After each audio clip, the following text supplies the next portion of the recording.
categories that are coming up. And I'm reasonably happy with social and environmental, probably in that order. Political, I'm rubbish. I don't read newspapers, I don't understand politics, so I just find it hard to process the drivers within that realm. And economic, I'm not brilliant with numbers either, so again, I have got a very good economist head on me. But what this does, it helps you to then start to break out this kind of framework to thinking about what these issues might be. So if you're short in one of these areas, and you probably haven't looked at all of the factors that might influence it. Here is the sort of the top 5, chosen a little bit at random, but these are some of the ones that were big just from the past few years of doing this research. And you can see the kind of issues that are popping out of these. We also do things, another approach that we use is to, in a non-face-to-face environment, is we use tag clouds on the internet to allow people to vote on what they think is the most important. So we actually, on this one, it was 2007, so we put up the 2006, the 50 drivers from the 2006 set at the start of the Hot Tech conference. And basically all of the participants were just voting on the issues that they thought were the most important. And they could also add in their own as well. And the curious thing here is, you do get people putting in, things that might seem a little bit odd. It's when people start voting on them as well that you wonder if there's something there or not. So we also kind of crowdsource in that way. We've also done exhibitions. This was the Tokyo Design Festival a couple of years ago, where we had a little sushi bar conveyor belt with the cards going around. People could take one and read it. Then we had blank cards rather than to put their own ideas in. And we had about 1,200 issues from Tokyo, from a bunch of people interested in design. And that's kind of quite a niche little market, but again, quite a rich data set from a rich crowdsourced data set from that group of people in that particular location. And we have more translated as it happens as well. So all of that work has then led to this box set, which was done in 2008. This was done only for internal use, where what we were asked is, okay, this 2006 set, they're good, but they're all kind of quite big drivers. I think one of the cards there is around climate change. That's such a big issue for us to be thinking about. So we were asked we employed researchers within the team, interns came through and basically developed individual packs around these different themes. They've just been supplemented as well now with one on poverty and one on food. So there's now eight of these more detailed sets. The anatomy of a card is basically this. On the front side, you've got this kind of question at the top left to sort of get people thinking. But the issue is at the bottom left there, so business opportunity. And you can see how they're organised into this is an economic card. You can see at the side there in the climate change part. A little factoid on the front to help you start to have a conversation with somebody around the issue. And then there's more detail on the back. The thing that's also missing from here as well is all of the research that went into producing that card. This is obviously kind of quite a small section of the information. Okay, I'm going to go quicker than I was expecting to go through some of the issues that we think are kind of interesting. And this is a segue for me into asking you to think about some ideas that might be affecting Leicester. But I think it's kind of quite interesting just to see what some of the things on the card. Urbanisation, this is kind of becoming, I think, quite, well known. I think it's been in the press quite a lot. But just read that, 600 million people moving from rural to urban, just in China.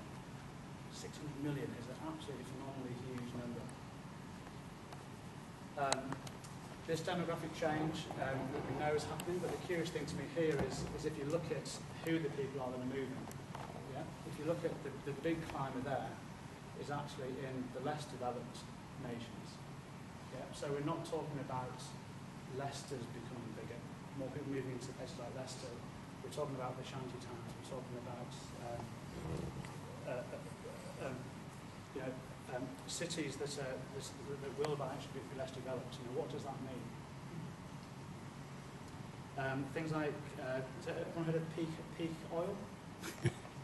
It's kind of quite a there's lots of peaks now happening. And for me, the interesting thing here isn't the debate around when is peak oil going to happen. Yeah, is it going to be this year? Is it going to be 2010? Is it going to be 2020? It's the fact that peak oil is going to happen. Yeah? And what peak oil is basically saying is that at some point, where this curve drops down, it starts to become economically inviable, or resources become very limited.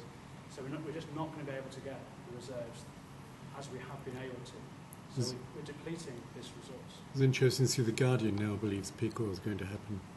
There was an article, was it yesterday, that's saying the International Energy Agency have been manipulating the figures in order not to upset the Americans. But the reality is that the French ADEMA projection of 2013 is looking more accurate every day. Yeah.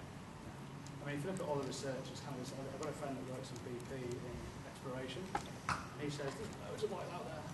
You know, it's kind of, well, there might be, but it's just going to become so expensive to get that it's just going to become not economically viable as a material to be using. And that's kind of, to me, that's kind of the more interesting point. It's not the actual how much resources are there, it's the ability to get.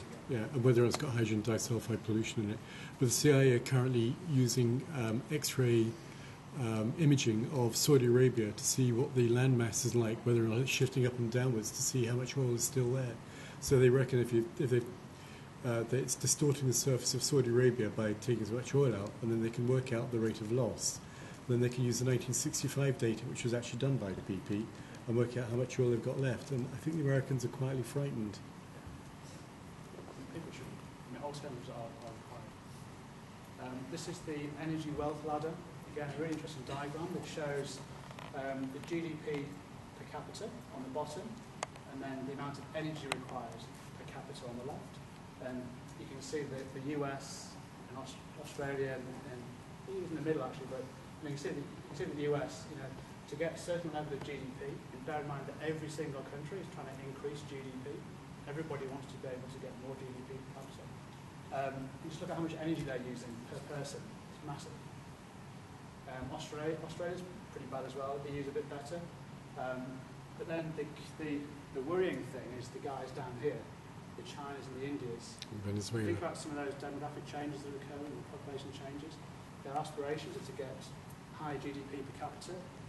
So I would argue, look at this diagram, what might that mean?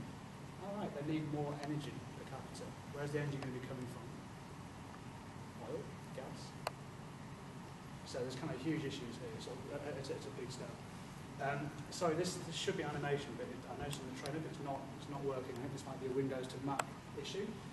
But this, and it's a beautiful graphic as well, because what it basically shows is this timeline. So 1950, this is showing, changes up to I think 2000, and this on this one. It basically shows the population pyramid changing. And the big issue here is, I'm paying into a pension at the moment to support the people that are retired at the moment. Who's going to pay for the pension that I want to claim when I come to retirement age? Because if we haven't got the workforce behind me to actually be paying into my pension, it's not going to exist. So there's some quite sort of practical issues here in terms of the changing demographic profiles, at both ends of the spectrum. Who's going to look after the kids, and who's going to look after the retired people? Single person households on the increase. There's a whole issue. There's lots of issues here. If you look back in the 50s, 60s, and kind of, where we are now, sort of big changes. We also have done. There's a ninth set in publication at the moment. It's probably not going to go to print. It's probably only going to be an online version. But we're looking at this theme of convergence, which is kind of quite a broad one. But more or less, it's the merging of the sciences. So things like gene tech, nanotech, biotech, those kind of combinations of different industries. The combination of new sectors to create new businesses, and then the convergence of technology, the kind of the classic ICT sort of view of convergence. So this is people like Virgin Media now doing your TV, broadband, mobile phone, all the different services through this sort of, what's the same networks. So this one here is